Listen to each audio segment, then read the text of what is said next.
Assalomu alaykum va rahmatulloh. O'zbekiston ahli.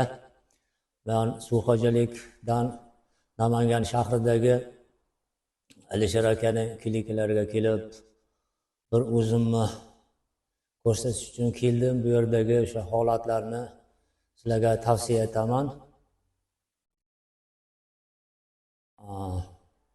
Bu yerda o'sha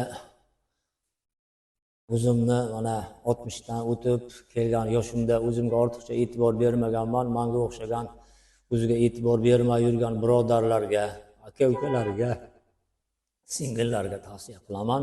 Shu yerga kelib o'zingizga bir qarab, o'zingizga e'tibor berib, shu hayotda chiroyli yashab o'tishlik uchun biz bag'dan gapirganimiz bilan sizlar o'zingizga berib kelib ko'zinglar bilan ko'rganinglar bir bo'lak. Shu yerga kelib davolanishlarni tavsiya qilaman inshaalloh. Bu yerdagi sharoit, keyin sizga bo'lgan e'tibor qanday bo'ldi? Shu haqidan biroz aytib bersangiz. Xo'p, bu yerdagi endi sharoitga gap bo'lishi mumkin emas. Inshaalloh mana o'zinglar ham kelsani guvoh bo'lasizlar. Men kelgan holatimda ancha azmin holatda kelgandim. Bu yerdagi holatlar juda chiroyli kutib olishdi xodimlar. Xizmatlar o'sha joyda, oziq-ovqatlar hammasi shu yerda o'zlaridan bo'lar ekan.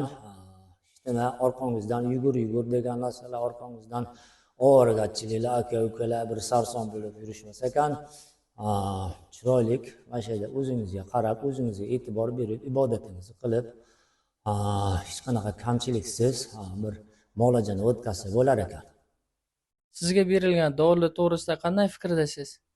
Men bu yerdagi dorilarni chiroyli qabul qildim, chiroyli iste'mol qildim. Shu o'z vaqtida hammasi menga alhamdulillah ta'sir qildi. Mana o'zim guvoh bo'ldim inshaalloh. Vandalar va tozalov qanday o'tdi?